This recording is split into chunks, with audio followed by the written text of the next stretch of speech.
Hey guys, Creighton here from CameraGazer.com. Today we're going to be taking a look at the Canon PowerShot ELPH, or ELPH 110HS. Now this is the Canon PowerShot ELPH, or ELPH 110HS. It's kind of a long name for a camera. For short for this review, we'll be calling it the 110.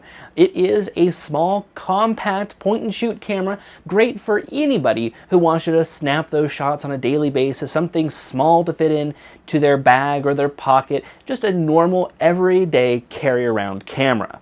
Now the 110 comes in a multitude of different colors, ranging from this black version to a silver version to a blue version to a green version and even a red version. And for you ladies out there, even the pink version is available, so you can choose from a multitude of different colors.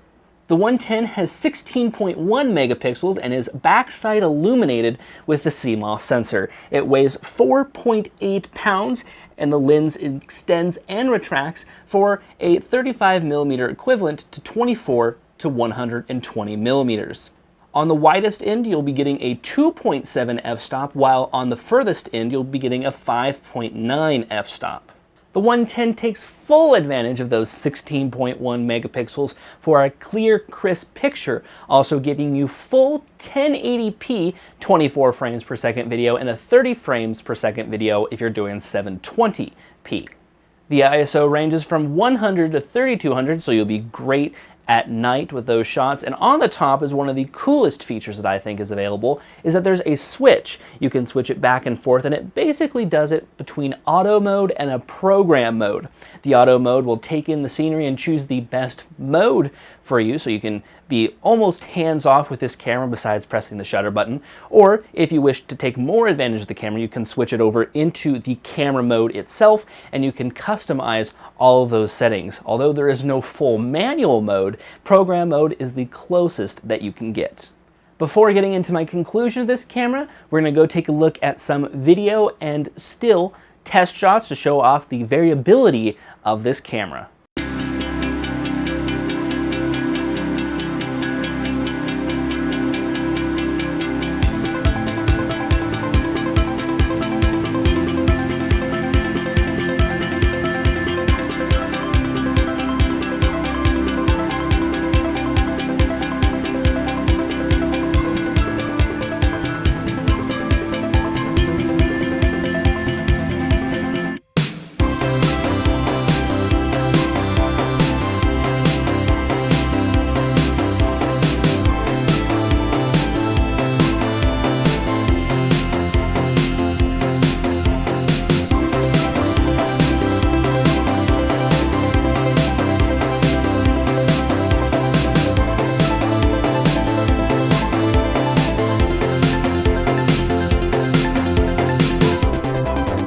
So what's good about the 110? Well, it produces some nice overall photos and videos, very lightweight and small, which is very nice. It has an ultra wide angle lens, but it can also get very close into those shots. The auto mode is great for people who may be first time camera users. Overall, it's a nice camera to have if you want it to just slip it in your bag or your pocket and just want to go out on the day with it. It's got tons of great shooting modes, and you can generally play around with this camera, do some testing, tweakings. It's a great camera for anybody starting or who wants something that doesn't need a lot of work or maintenance to get to know.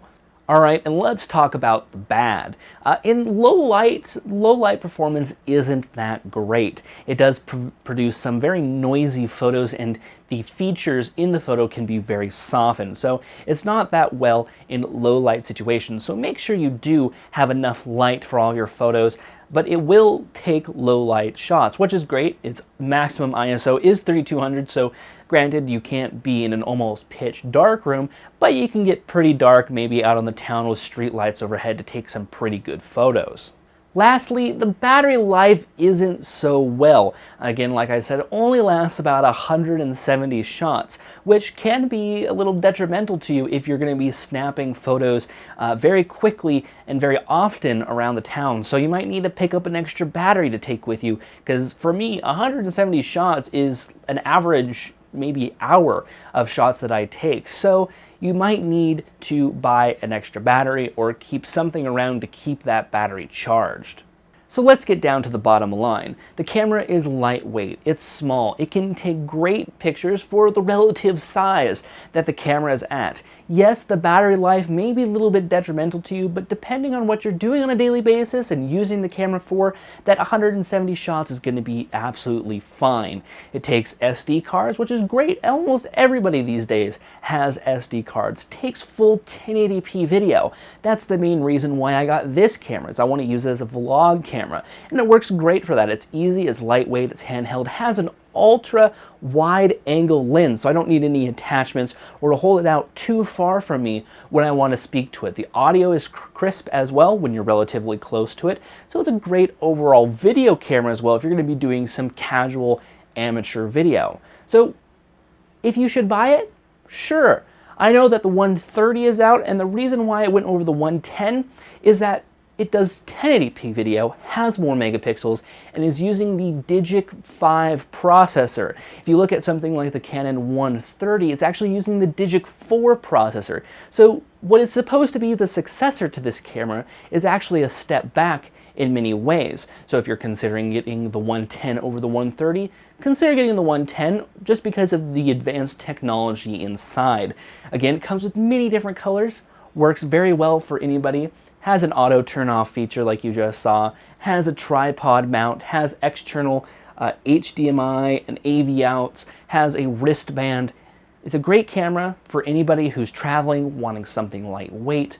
It's perfect for that. The 110 is available from Amazon.